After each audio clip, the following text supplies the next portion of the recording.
Yo mas bro, welcome back to Bojani Mom. Apa kabar kalian semuanya? Hari ini saya pengen membahas tentang penyakit-penyakit yang sering muncul di Ninja 2 Tak, baik Ninja R, Ninja RR, Ninja SS, Ninja M, Shamimawan. Sebenarnya saya sudah pernah bikin konten seperti ini dulu banget, tapi udah lama. Buat kalian para subscriber lama masih tahu, tapi udah lama banget dulu bersama Ninja RR New saya bikin. Tapi hari ini saya pengen bikin lagi supaya lebih fresh dan juga lebih detail apa yang saya jelaskan.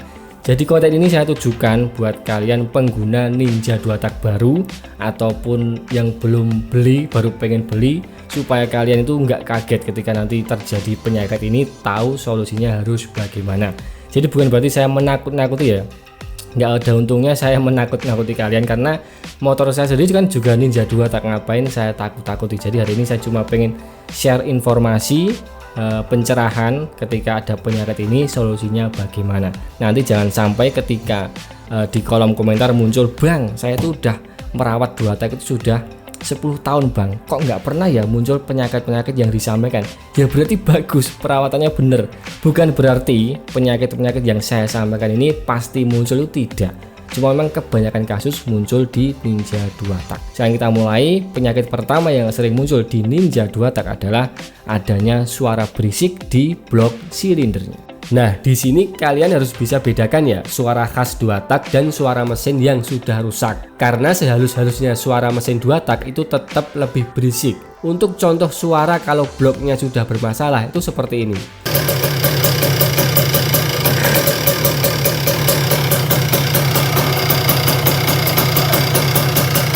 Jadi suara kasar tadi itu kemungkinan terjadi karena pistonnya sudah kocak, linernya sudah aus, atau setang pistonnya yang sudah oblak juga bisa. Harus dibongkar dulu. Terus penyebabnya apa buang? Penyebabnya banyak. Bisa karena salah porting, kompresinya tinggi, pakai CDI racing, pakai busi tipe panas, ditambah menggunakan BBM dengan oktan rendah itu bisa. Terus settingan terlalu kering juga bisa. Oli samping jelek plus diiritkan juga bisa. Atau mungkin memang karena faktor usianya. Karena yang namanya motor tua ya, kalau dipakai terus menerus setiap hari ya ada batas usianya, harus diremajakan. Dan masih banyak faktor-faktor lain. Intinya harus dicek dulu, dibongkar dulu supaya tahu penyebabnya apa. Terus solusinya bagaimana? Cek dulu linernya. Kalau linernya masih bagus, masih oke lah, nggak ada baret yang begitu parah, kalian bisa ganti pistonnya saja pakai piston B75. Dulu motor saya seperti itu, saya ganti dengan piston B75 karena memang linernya saya lihat masih bagus dan ternyata sudah sembuh, cuma ganti pistonnya saja. Tapi kalau linernya udah parah, terus udah nggak bisa dipakai lagi, harus ganti dua-duanya, blok plus piston. Itu sekitar ya 4 jutaan lah, tergantung tokonya. Tapi kalau kalian mau coba pakai piston murah juga bisa, pakai NPP itu bisa, tapi untung-untungan ya.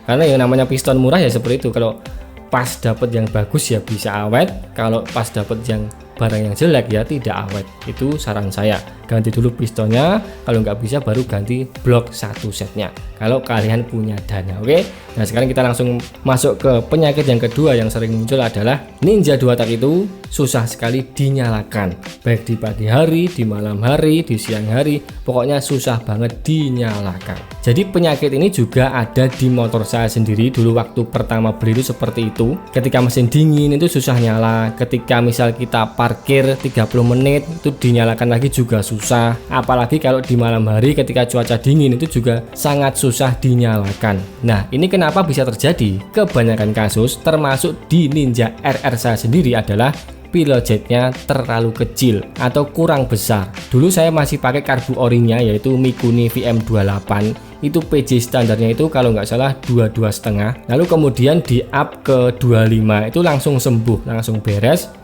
Sekali genjot langsung nyala. Tapi harus dicek dulu ya, apakah cuma karena pilot jetnya yang kurang besar, atau ada sumbatan di suppliernya, atau ada kotoran di lubang-lubang karbunya, atau mungkin di bagian pelampungnya itu terlalu naik sehingga bensin yang ada di mangkok itu terlalu sedikit. Pokoknya harus dicek semuanya dulu baru ditangani. Karena terkadang penyakitnya sama tapi penyebabnya itu beda, itu juga bisa terjadi. Jadi saya sarankan ketika kalian main di 2 Tak, terutama Ninja, kalian harus punya bengkel langganan.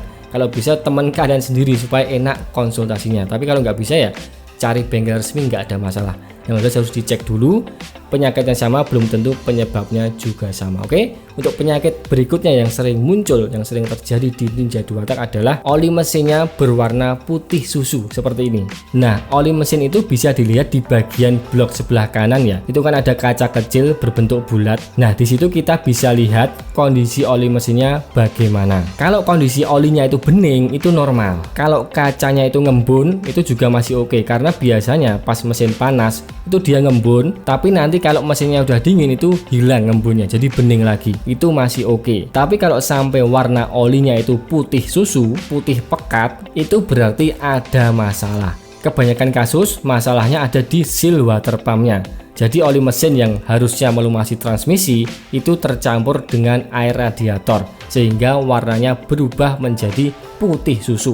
Kalau kondisi seperti ini gimana solusinya? Ya segera dibongkar, diganti sealnya. Kalau memang seal water pump yang bermasalah segera diganti supaya bisa normal kembali. Kalau nggak segera diganti, nanti akan terjadi masalah di bagian transmisinya. Misalnya koplingnya jadi selip, terus perpindahan giginya tidak normal, karena memang oli mesin ini kan berfungsi untuk melumasi area transmisi.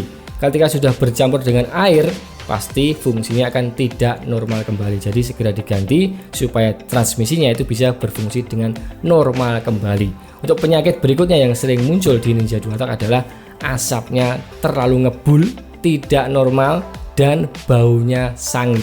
Nah, normalnya Ninja 2 tak itu kalau pagi memang ngebul, atau kalau lama nggak digunakan itu juga ngebul. Tapi ketika udah dipanasi terus dipakai jalan, itu asapnya lama-lama akan tipis dan baunya masih wangi. Itu normalnya.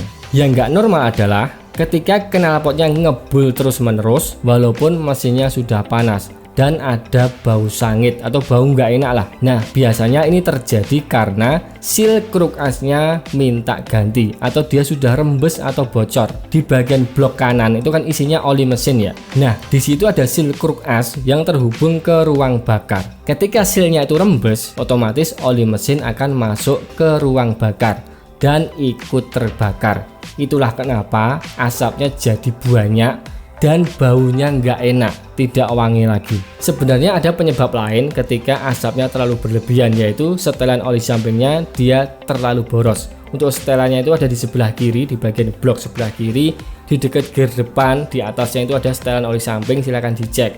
Tapi bedanya ketika cuma setelannya yang terlalu boros adalah dia masih wangi, asapnya banyak, tapi baunya masih wangi, itu bedanya.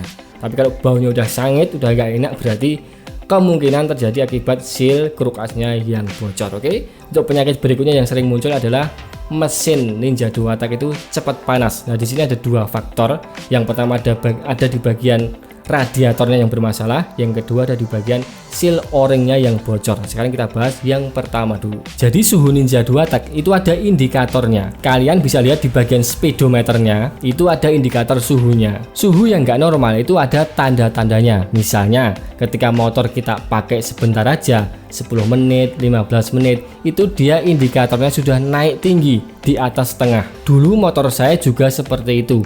Ketika saya baru pertama beli itu terjadi kenaikan suhu yang sangat ekstrim. Saya pakai siang hari, malam hari itu suhunya naiknya cepet banget. Setelah saya cek di bengkel, ternyata radiatornya ada sumbatan. Isinya itu ada gumpalan-gumpalan karena memang pemilik sebelumnya itu motornya tidak pernah dipakai, jadi ndongkrok banget lama sehingga ada gumpalan-gumpalan di bagian dalam radiatornya. Setelah saya cek, saya bawa ke tukang radiator, terus dikoroi, diservis lah intinya.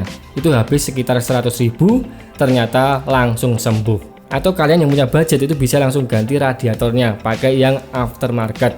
Bisa pakai Bipro atau KTT, baik yang biasa atau yang jumbo itu juga bisa. Atau kulonnya bisa juga pakai yang bagus, itu ada Engine S. Tapi kalau saya pribadi, saya pakai kulon dari Kawasaki sudah cukup. Terus selain radiator ya, misalnya radiatornya itu tidak kenapa-napa, masih bagus, itu kemungkinan terjadi karena seal o-ringnya yang bocor atau dia rembes. Jadi air radiator itu dia kesedot masuk ke ruang bakar. Jadi seal o-ring ini ada di bagian atas blok silinder ya. Jadi di antara blok dan head itu ada seal o-ring, bentuknya bulat. Nah, kalau seal o-ring ini bocor, maka akan terjadi beberapa masalah. Di antaranya air radiatornya akan masuk ke ruang bakar, akan kesedot. Kalau udah masuk, apa yang terjadi? Yang jelas ya di ruang bakar akan banyak airnya. Jadi ketika motor dipakai, di knalpot akan keluar air. Jadi knalpotnya basah bukan karena oli tapi karena air. Terus mesin jadi gampang panas karena memang ada air di situ. Yang harusnya cuma oli dan bensin ternyata tercampur air. Jadi mesin gampang panas. Kalian harus hati-hati, itu bisa menyebabkan overheat yang akan menguras kantong kalian. Dan yang jelas, air radiator di dalam radiator itu akan berkurang sedikit demi sedikit. Jadi kalian harus perhatikan sebelum terlambat. Terus solusinya gimana bang? Yaitu tadi, seal o-ringnya segera diganti supaya penyakitnya nggak merembet kemana-mana. Oke. Untuk penyakit berikutnya yang sering muncul di Ninja 2 Tak adalah gasnya sering nyangkut, terutama di Ninja RR, baik yang old maupun yang new yang pakai karbu Mikuni VM28. Jadi yang pakai karbu Mikuni VM itu kebanyakan gasnya sering nyangkut. Kenapa bisa terjadi? Karena skepnya itu ada lapisan teflonnya. Itulah biang keroknya. Kebanyakan kondisi skepnya itu sudah belang-belang. Ada yang masih ada teflonnya, ada yang sudah terkupas. Itulah penyebab skep ini bisa macet. Jadi gasnya itu tidak bisa menutup ketika kita lepas. Terus solusinya gimana bang? Solusinya adalah ganti skepnya. Bisa ganti dengan skep stainless atau karbunya juga bisa diganti. Bisa pakai karbu PWL26 punyanya Ninja R, Ninja SS itu bisa. Itu anti nyangkut, anti macet, atau bisa juga ganti dengan karbu PWK, itu juga anti nyangkut, anti macet. Oke. Mungkin itu saja yang bisa saya sampaikan. Semoga bermanfaat buat kalian para pengguna Ninja baru. Kalau ada tambahan penyakit apa yang sering muncul, silahkan tulis di kolom komentar dan sekalian solusinya bagaimana supaya teman-teman kita yang baru main 2 Tak itu bisa tahu solusinya bagaimana. Oke, terima kasih sudah menonton. Jangan lupa tonton terus video-video Bu Jenimo selanjutnya.